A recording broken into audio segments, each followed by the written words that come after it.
Do parents sometimes control their children too much? Hi, everyone. Welcome back to our podcast on Real Talk with Yudeee. I think it depends on how much freedom they give us. Let me start with a question that might make some parents uncomfortable. Do parents sometimes control their children too much? And how does that affect their growth?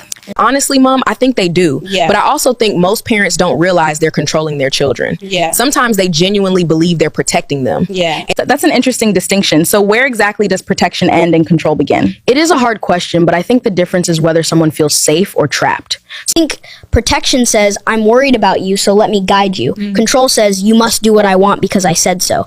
There's a big difference between guidance and making every decision for your child. Yeah. That is a very profound point, and I think it is important for parents to reflect on how. But let's be realistic. Parents have experience. We've made mistakes. We've seen things children haven't seen yet. Absolutely. Children should listen to their parents, especially when the advice comes from experience. Yeah. But listening does not necessarily mean agreeing with everything. It is just about giving people the space to express their own thoughts before we decide to share our opinions.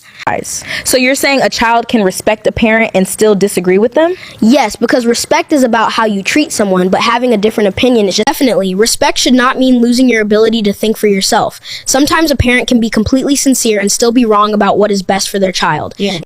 That's difficult for some parents to accept. I think it really comes down to how much they are willing to listen and understand their children during those really tough and challenging moments of growth. Yeah. It is, because sometimes parents don't just want their children to be happy. Yeah. They want their children to be happy in the way they believe happiness should look. Yeah.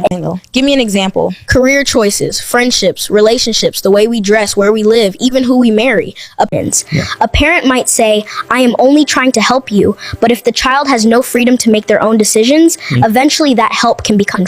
But what if the parent can clearly see that the child is making a terrible decision? Yeah. That is a really difficult situation for everyone involved. Yeah. And Then the parent should speak up. Yeah. But there's a difference between saying, I think this decision could hurt you, and here's why, and saying, you are not allowed to do it because I said no. Yeah. So parents should guide without completely taking over? Exactly. A good parent shouldn't just raise a child who obeys. They should raise an adult who can eventually make wise decisions without them. And sometimes, Mom, parents need to understand that protecting their children from every mistake can actually prevent them from becoming independent.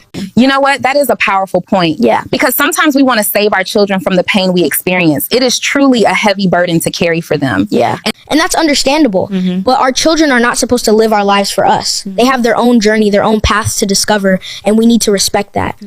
So perhaps the real challenge for parents is knowing when to hold their child's hand and when to let go, which is a lesson that takes a lifetime to master. Yes. Because eventually the goal isn't for your child to need you for every decision. Yes. The goal is for them to become wise enough to make good decisions even when you're not there. Yeah, I love that. Parents, sometimes our greatest act of love isn't controlling our children's choices. It's